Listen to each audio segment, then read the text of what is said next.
ఓం నమ శివాయ. భారత మాతా శివశక్తి అవతార్ పరమాత్మ వాణి ప్రభాత పాఠము తేదీ 17/6/2026. కోట్లలో కొద్దిమంది పిల్లలు అనంతమైన తండ్రిని తెలుసుకోకపోవడం వల్ల అనాథలుగా మారిపోతారు. బాహ్య ప్రపంచంలో హద్దులోని అనాథలు ఉన్నారు. తండ్రిని తెలుసుకోలేని వారిని అనంతమైన అనాథలుగా పిలుస్తారు. అందరూ కూడా అనంతమైన అనాథలుగానే ఉన్నారు అని తండ్రి చెప్తున్నారు. జనసంఖ్య పెరిగి చాలా మంది ఇక్కడికి వచ్చారు. ఒకవైపు తక్కువ మంది ఉన్నారు, మరోవైపు అసంఖ్యాకమైన మనుషులు ఉన్నారు. ఓం నమ శివాయ. తండ్రి యొక్క రచనను మీరు తెలుసుకున్నారా అని తండ్రి అడుగుతున్నారు. మీరు తప్ప మరెవరు దీని గురించి చెప్పలేరు. మీరు మాత్రమే తెలియచేయగలుగుతారు. మీలో కూడా కొందరు మర్చిపోతూ ఉంటారు. అందరి పాత్ర వేరువేరుగా ఉంటుంది. పూర్తి ఆధారమంతా స్మృతి యాత్రపైనే ఆధారపడి ఉంటుంది. లౌకిక చదువులో కూడా నెంబర్ వారీగా ఉంటారు. అందుకే పదవిలో తేడా ఉంటుంది. ఒక బ్యారిస్టర్ 200-300 సంపాదిస్తారు. మరికొద్ది మంది ఎక్కువగా సంపాదిస్తారు. కౌన్సిల్ మెంబర్గా కూడా అవుతారు. ఇది అవినాశి చదువు.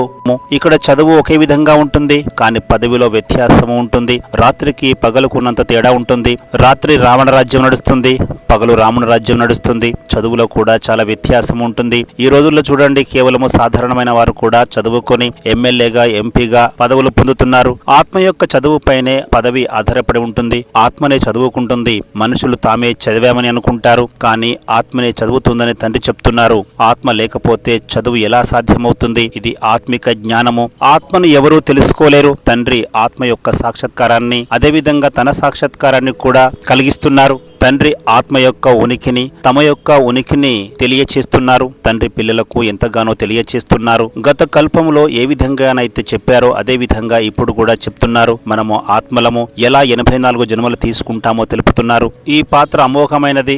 దీనిని హోల్సేల్ గా తెలియచేస్తున్నారు. రిటైల్ గా తెలుసుకోవడము కష్టము.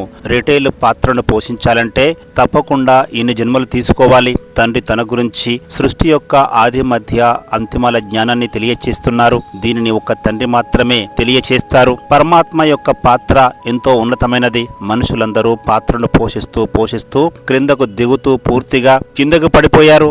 వారిని మళ్ళీ ఉన్నతంగా తీర్చిదిద్దేది తండ్రి మాత్రమే. ఈ డ్రామా ముందే తయారై ఉంది. బీజ స్వరూపులైన తండ్రి మాత్రమే కూర్చొని తెలియచేస్తున్నారు. తండ్రి అనంతమైన ఉపాధ్యాయుడు. పిల్లలను కూడా అనంతమైన ఉపాధ్యాయులుగా తయారు చేస్తారు. అనంతంలోకి వెళ్ళకపోవడం వల్లనే పాస్ లేదా ఫెయిల్ అవుతారు. ఈ రెండింటి మధ్య వ్యత్యాసం ఉంది. ఆలోచించండి. ఇక్కడ చాలా మంది మనుషులు ఉన్నారు. వారందరికీ మొదటి నుంచి పాత్ర లభించింది. మున్ముందు చాలా మంది ఈ జ్ఞానాన్ని వింటారు. తండ్రిని తెలుసుకుంటే తండ్రి ద్వారా అన్నీ తెలుసుకుంటారు. ఎలాగైతే మీరు తెలుసుకున్నారో అలాగే ఇతరులు కూడా తెలుసుకుంటారు. ప్రస్తుతం అందరి బుద్ధికి తాళం పడింది. అందుకే బుద్ధిహీనులుగా మారిపోయారు. మళ్ళీ తండ్రి ద్వారా బుద్ధిమంతులుగా అవుతారు. ఇది కూడా డ్రామాలో నిర్ణయించబడి ఉంది. పిల్లలు జీవించండి. పిల్లలు మాయ చేతిలో మరణించకుండా తండ్రి ఆశీర్వదిస్తున్నారు. మాయా ప్రాణాలు తీయదు, కానీ అపవిత్రంగా మార్చివేస్తుంది. ఎవరైతే అపవిత్రంగా ఉన్నారో వారిని మాత్రమే తండ్రి వచ్చి పవిత్రంగా మారుస్తారు. వారిని మళ్ళీ మాయ పూర్తిగా అపవిత్రంగా మార్చివేస్తుంది, పూర్తిగా మింగివేస్తుంది. సగం మందిని మాయ తప్పకుండా తినేస్తుంది. మాయ కూడా శక్తివంతమైనదే అని తండ్రి చెప్తున్నారు. ఈ విషయాన్ని పిల్లలు మీరు అనుభూతి కూడా చెందుతున్నారు. మాయ సర్వశక్తివంతురాలు కాదు. మాయను సర్వశక్తివంతురాలు అని పిలవలేము. అవును, మాయను అధిగమించడానికి కష్టమవుతుంది. మాయ చాలా దుఃఖాన్ని ఇస్తుందని పిల్లలు కూడా అనుభూతి చెందారు. తండ్రి సుఖాన్ని ఇస్తారు. కాబట్టి సుఖము, దుఃఖాల యొక్క చరిత్ర, భూగోళము పిల్లలకు మాత్రమే తెలుసు. అది కూడా మీ పురుషార్థం అనుసారంగా తెలుసుకుంటారు. కొందరైతే 99% పవిత్రంగా అవుతారు. 100% అని చెప్పలేము. ఎందుకంటే 100% అనేది కేవలము తండ్రి కొరకే. తండ్రి మాత్రమే సదా పవిత్రుడు. మాయ చాలా మందిని పడదోస్తుంది. ఈ విషయం పిల్లలైన మీకు అంతగా తెలియదు. బాబ్దాదాకు తెలుసు. పవిత్రంగా మారడానికి ఎంతో శ్రమ చేయాల్సి వస్తుంది. చాలా సమయం పడుతుంది. సెకను కాలంలో నిశ్చయ బుద్ధి అని మహిమ కూడా చేయబడి ఉంది. మళ్ళీ సెకను కాలంలోనే మాయ ఏ స్థితి నుంచి ఏ స్థితికి తీసుకువస్తుందో చూడండి. అందుకే తండ్రి చెప్తున్నారు, పిల్లలు జాగ్రత్తగా ఉండండి అని సూచిస్తున్నారు. పిల్లలు తమపై తాము నిఘా పెట్టుకోవాలి. అంతిమ సమయంలో మీ యొక్క చిత్రాలు కూడా ఉపయోగపడతాయి. వీటిలో మొత్తం జ్ఞానం ఉంది. లక్ష్మీనారాయణులు, రాధాకృష్ణుల మధ్య ఉన్న సంబంధం ఏమిటో ఎవరికి తెలియదు.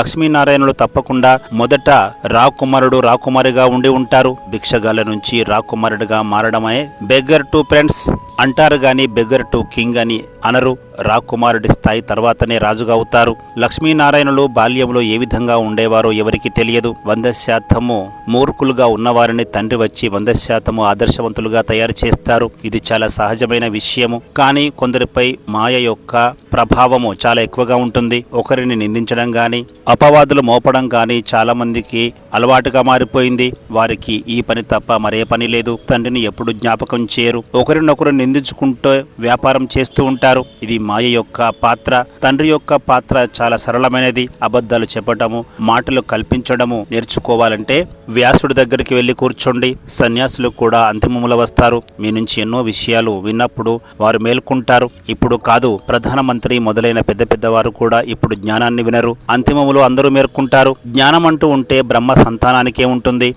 కుమారీలే పవిత్రంగా ఉంటారు. మనమందరము ప్రజాపిత బ్రహ్మ యొక్క కుమారులము, కుమార్తెలము. మనలో ఎలాంటి చెడు ఆలోచన రాకూడదు. కానీ చాలా మందికి వస్తూనే ఉంటుంది. ఇలాంటి కేసులు కూడా జరుగుతాయి. తర్వాత దానికి లభించే శిక్ష కూడా చాలా కఠినంగా ఉంటుంది. కాబట్టి తండ్రి చాలా వివరంగా తెలియచేస్తున్నారు. పొరపాట్లు జరుగుతూ ఉంటాయి. ఉదాహరణకు ఎవరైనా తమ ముఖాన్ని నల్లగా మార్చుకుంటే, అంటే అపవిత్రంగా మారిపోతే, అలాంటి సందర్భంలో ఏం చేయాలి? మరలా తమ పురుషార్థాన్ని బాగా చేసుకొని ఉన్నతిని పొందాలనుకుంటే వారికి హెచ్చరిక ఇచ్చి తిరిగి అనుమతించాల్సి వస్తుంది. మీ ప్రవర్తన గనక మళ్ళీ ఇలాగే ఉంటే మిమ్మల్ని ఇక్కడి నుంచి వెలివేయడం జరుగుతుందని వారికి స్పష్టం చేయాలి. కొంచెం శిక్ష కూడా ఇవ్వాల్సి ఉంటుంది. ఇంద్రసభలో అపవిత్రులైన మనుషులు కూర్చోలేరు. ఒకవేళ కూర్చున్నా కూడా వారి ఆత్మిక స్థితి దిగువ స్థాయిలోనే ఉంటుంది. ఎందుకంటే వారు తండ్రిని మోసం చేస్తున్నారు. పతనం అవ్వడం అనేది పెద్ద శిక్ష. తండ్రిని వారు స్మృతి చేయలేరు. ఆత్మిక స్థితి మొత్తం తొలగిపోతుంది. వారి స్థితి ఎంతగా దిగజారిపోతుందో చెప్పనక్కరలేదు.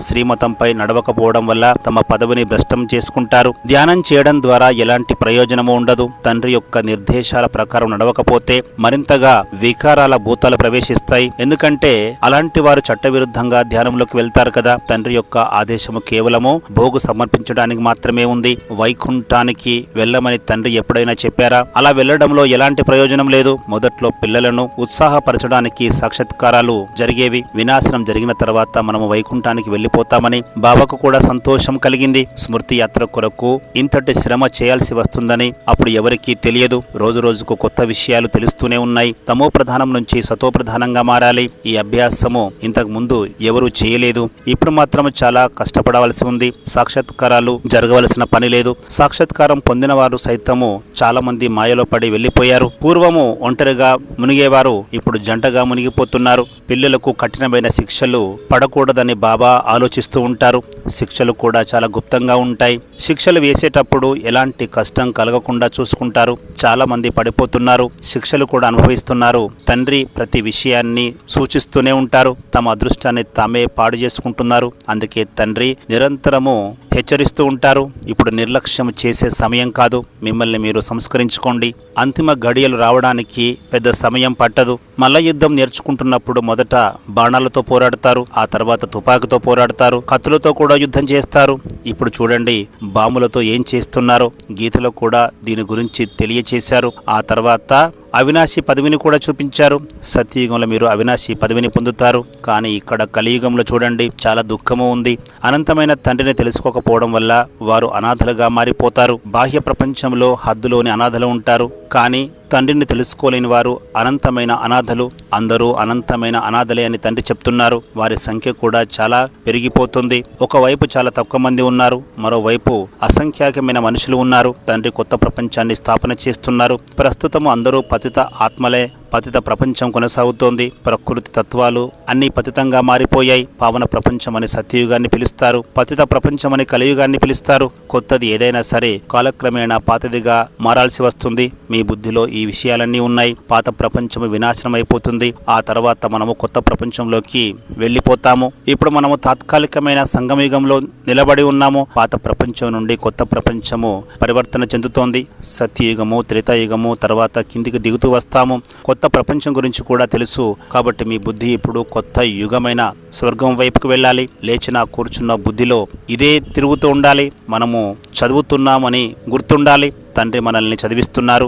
విద్యార్థికి ఈ విషయాలు తప్పకుండా గుర్తుండాలి. అయినప్పటికీ స్మృతి అనేది మీ పురుషార్థాన్ని బట్టి నెంబర్ వారీగా ఉంటుంది. తండ్రి కూడా నెంబర్ వారీగా పురుషార్థాన్ని బట్టి ప్రియ స్మృతులు తెలియచేస్తారు. బాగా చదివే వారిని ఉపాధ్యాయుడు తప్పకుండా ఎక్కువగా ప్రేమిస్తారు. ఇలా వ్యత్యాసం అయితే ఉంటుంది కదా. ఇప్పుడు తండ్రి నిరంతరము తెలియచేస్తూనే ఉన్నారు. పిల్లలు దీనిని ధారణ చేయాలి. ఒక తండ్రి తప్ప బుద్ధి వేరే వైపు వెళ్ళకూడదు. తండ్రిని స్మృతి చేయలేకపోతే పాపాలు ఇలా తొలగిపోతాయి.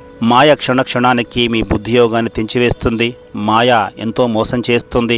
భక్తి మార్గంలో బ్రహ్మబాబా నారాయణుని పూజ చేసేవారని ఉదాహరణ కూడా చెప్తున్నారు. లక్ష్మిని పక్కన పెట్టినప్పటికీ బుద్ధి అటు ఇటు తిరుగుతూ ఉండేది. అప్పుడు తనకు తానే చెంపదెబ్బ వేసుకునేవారు. బుద్ధి వేరే వైపుకు ఎందుకు వెళ్తోందని చెంపదెబ్బ వేసుకునేవారు. చివరికి వినాశనాన్ని కూడా చూశారు, స్థాపనను కూడా చూశారు. సాక్షాత్కారం యొక్క ఆశ కూడా నెరవేరింది. ఇప్పుడు కొత్త ప్రపంచం వస్తుందని అర్థమైంది. ఈ పదవిని పొందుతాము అని అర్థమైంది. ఇప్పుడు ఈ పాత ప్రపంచం వినాశనం అయిపోతుంది అనే నిశ్చయము కలిగింది. తమ రాజధాని యొక్క సాక్షాత్కారం కూడా జరిగినప్పుడు, స్వర్గరాజ్యమే లభిస్తున్నప్పుడు ఇక రావణ రాజ్యాన్ని పట్టుకుని ఏం చేస్తారు? ఇది ఈశ్వరీయ బుద్ధి. ఈశ్వరుడే ప్రవేశించి ఆలోచింపచేశారు. ఇక ఏమి చేయగలుగుతారు? జ్ఞాన కలుషము మాతలకే లభిస్తుంది. మాతలకే సర్వస్వాన్ని ఇచ్చివేశారు. మీరే ఈ బాధ్యతను చూసుకోండి అని బాబా చెప్పారు. అందరికీ నేర్పిస్తూ ఇక్కడ వరకు చేరుకున్నారు. ఒకరికొకరు తెలియచేస్తూ ఇప్పుడు ఎంతో వృద్ధి చెందారు. ఆత్మ పవిత్రంగా మారుతుంది. ఆ తర్వాత ఆత్మకు పవిత్రమైన శరీరం లభిస్తుంది. ఈ బాంబుల ద్వారా పాత ప్రపంచం యొక్క వినాశనము ఇంతకు ముందు కూడా జరిగిందని మీరు అర్థం చేసుకున్నారు, అర్థం చేసుకుంటారు కూడా. అయినప్పటికీ మాయ మర్చిపోయేలా చేస్తుంది. వాస్తవానికి 7 రోజుల కోర్సును ఒకేసారి తీసుకోవాలి. మీరు 7 రోజులు చదువుకోండి అని చెప్తే వారు రేపు వస్తామని అంటారు. మరుసటి రోజు కల్లా మాయ వారిని సమాప్తం చేస్తుంది. ఇక వారు రానే రారు. భగవంతుడే స్వయంగా చదివిస్తున్నా భగవంతుని వద్దకు వచ్చి చదువుకోరు. అవును తప్పకుండా వస్తామని చెప్తారు. కానీ మాయ వారిని ఎగరగొట్టేస్తుంది. క్రమబద్ధంగా రానివ్వదు. ఎవరైతే కల్పం క్రితం పురుషార్థం చేశారో వారే తప్పకుండా ఇప్పుడు కూడా చేస్తారు. అలాంటి వారికి మొండి వైఖరి ఉండదు. మీరు పురుషార్థం చేస్తున్నారు. పెద్ద పెద్ద మ్యూజియంలు ఏర్పాటు చేస్తున్నారు. ఎవరైనా వస్తే తెలియచేయడానికి. కల్పం క్రితం ఎవరైతే అర్థం చేసుకున్నారో వారే ఇప్పుడు అర్థం చేసుకుంటారు. వినాశనం జరుగుతుంది. అలాగే స్థాపన కూడా జరిగిపోతుంది. ఆత్మ చదువుకొని ఆ తర్వాత ఫస్ట్ క్లాస్ శరీరాన్ని తీసుకుంటుంది. ఇప్పుడు మనకు లక్ష్యం లభించింది. దీనిని ఎప్పటికీ మర్చిపోకూడదు. ఇప్పుడు మనమందరము మన పురుషార్థాన్ని బట్టి కొత్త ప్రపంచంలోకి వెళ్తాము. ఉపాధ్యాయుని మాటను, పరమాత్మ యొక్క ఆజ్ఞను ఎంతగా పాటిస్తారో అప్పుడే వారిని సుపుత్రులుగా పిలుస్తారు. ఆజ్ఞను పాటించిన వారిని కుపుత్రులుగా పిలుస్తారు. మురళి వినకపోతే జ్ఞానమంతా లుప్తమైపోతుంది. ఎవరినైతే మంచి మంచి మహారథులుగా భావించారో వారికి కూడా అహంకారం వచ్చేసింది. నేర్పించిన ఆజ్ఞలను ఉల్లంఘించారు. అలాంటప్పుడు ఆ జ్ఞానమంతా మరుగైపోతుంది. అలాంటి మంచి మంచి పిల్లలు కూడా వెళ్ళిపోయారు. పెళ్లి చేసుకోవాలనే ఆలోచన రాగానే మాయవారిని పట్టుకుంటుంది. ఏనుగును మొసలి పట్టుకున్నట్లుగా పెళ్లి చేసుకోవడం అంటేనే వికారంలోకి వెళ్ళటము. అలాంటి వారు అంతటి ఉన్నతమైన పదవిని పొందలేరు. దీని కొరకు చిన్న సూక్ష్మమైన చీమ యొక్క ఉదాహరణను ఇస్తారు. అది కింద పడిపోతుంది, మళ్ళీ పైకెక్కుతుంది. ఇక్కడ కూడా వికారాలలో పడిపోతారు. మళ్ళీ పైకి ఎక్కడానికి ప్రయత్నిస్తూ ఉంటారు. తండ్రి దయాహృదయులు కాబట్టి పైకి ఎక్కడానికి మళ్ళీ ఉపాయాన్ని కూడా చెప్తారు. పిల్లలు క్షమాపణలు కూడా చెప్తారు. అయినప్పటికీ మళ్ళీ పడిపోతారు. మా ముఖం నల్లబడిపోయింది అని తండ్రికి ఉత్తరం రాస్తారు. క్షణ క్షణానికి కింద పడిపోతూ ఉంటారు. ఆ తర్వాత పూర్తిగా ముగిసిపోతారు. అలాంటి వారు పదవిని తక్కువగా పొందుతారు. తండ్రి అన్ని విషయాలను తెలియచేస్తూనే ఉంటారు. మీరు కూడా చూస్తూనే ఉంటారు. మంచి మంచి వారు కూడా పడిపోతూ ఉంటారు. వారి ఆత్మిక స్థితిని బట్టి తెలిసిపోతుంది. బాబా ఫలానా వారు అసలు రావడం లేదు అనే సమాచారం కూడా వస్తుంటుంది. మాకు సమయం దొరకడం లేదని వారు సాకులు చెబుతారు. తప్పకుండా వారు చెడు సాంగత్యంలో పడిపోయి ఉంటారు. బాబా ఎవరి పేరును కూడా తీసుకోరు. లేదంటే వారికి ఆగ్రహం వస్తుంది. అలా చెబితే మా పేరు పాడైపోయింది అని వాళ్ళు భావిస్తారు. ఇప్పుడు మేము ఎక్కడికి వెళ్ళాలి అని అనుకుంటారు. కల్పం ఎలాగైతే జరిగిందో స్థాపన కూడా అలాగే జరుగుతుంది. కొంచెము కూడా వ్యత్యాసం ఉండదు. అడుగడుగున జాగ్రత్తగా ఉంటే పద్మాలు లభిస్తాయి, లేదంటే బూడిదనే మిగిలిపోతుంది. మంచిది. ఈరోజు భోగు సమర్పణ ఉంది. ఈ భోగు పెట్టడం అనేది కూడా కేవలము ఒక సేవ మాత్రమే. ఇక వైకుంఠానికి వెళ్ళడము, దేవతలను సాక్షాత్కారం చేసుకోవడము అవన్నీ కూడా వృధా. ఇదంతా మాయ మాత్రమే. ఆ తర్వాత వారు చెప్పే విషయాలన్నీ కూడా మాయకు వశమై చెప్పే మాటలే. తండ్రి నిర్దేశం ప్రకారము కేవలం 5 నిమిషాల్లో భోగ్ అంటే నైవేద్యాన్ని సమర్పించి తిరిగి రావాలి. బాబా కొన్నిసార్లు 2 నిమిషాలను కూడా చెప్తారు. ఈ భోగ్ అంటే నైవేద్యం సమర్పించడము ఏదో ఒక సమయంలో ఆగిపోతుంది. బాప్దాదా యొక్క ఆజ్ఞలను ఉల్లంఘిస్తే లభించే ఫలితము కఠినంగా ఉంటుంది. అర్ధకల్పం పాటు తండ్రి పైన నిందలు వేస్తూనే వచ్చారు. ఇప్పుడు తండ్రి సన్ముఖంలోకి వచ్చినా వారిని పూర్తిగా గుర్తించకపోతే, అందుకే పిల్లలకు సూక్ష్మ బుద్ధి అవసరము. తండ్రి ఈ బ్రహ్మ ద్వారా చెప్తున్నారు, నన్ను స్మృతి చేయమని చెప్తున్నారు. నేనే పతిత పావనుడను, మీతోనే తింటాము, మీతోనే కూర్చుంటాము అనే మహిమ కూడా ఉంది కదా. కాబట్టి తప్పకుండా ఇక్కడ ఈ రథంలోనే బాబా ఉంటారు. పరంధామంలో బాబా ఉంటే ఎలా సాధ్యమవుతుంది? తండ్రి పైన కూర్చొని ఉన్నారు అని ఆలోచించేవారు కూడా చాలామంది ఉన్నారు. వివేకవంతులు, వివేకం లేనివారు అని ఎవరిని అంటారో పిల్లలకు అర్థమవుతుంది. మంచిది. ఆత్మిక పిల్లలకు ఆత్మిక బాప్దాదా యొక్క ప్రియ స్మృతులు. గుడ్ మార్నింగ్, నమస్తే, వరదానము, సమాధాన స్వరూప భవ. ఇప్పటికీ మిమ్మల్ని మీరు సమస్యల వలయంలో ఉన్నట్లుగా అనుభూతి చెందుతున్నారా, లేదా సమాధాన స్వరూపులుగా మారిపోయారా? ఇప్పుడు మీ అందరి ముందు సమాధానాల కోసం వెతికే క్యూ రాబోతుంది. ఒక సెకండ్ కాలంలోనే మీ ఆత్మిక మెరుపు, ఫరిస్తా స్థితి యొక్క వైభవాన్ని చూపించండి. ఇదే తండ్రి యొక్క స్నేహానికి మీరు ఇచ్చే బహుమతి. ఇతర ఆత్మల సమస్యలకు మీరు సమాధాన స్వరూపంగా మారడం వల్ల మీ స్వంత సమస్యలు స్వతహాగానే సమాప్తమైపోతాయి. అందుచేత ఇప్పుడు సమాధాన స్వరూపులుగా అవ్వాలి. ఇది సేవ చేసే సమయము. తండ్రి నుంచి తీసుకోవడంతో పాటు ఇతరులకు కూడా ఈ సమయంలోనే ఇవ్వాలి. మీ స్వంత సమస్యలను పరిష్కరించుకోవడంలో సమయాన్ని వృధా చేయకండి. ఇతరుల సేవలో మిమ్మల్ని మీరు నిమగ్నము చేసుకుంటే సమస్యలు స్వతహాగానే ముగిసిపోతాయి. ఓం నమః శివాయ.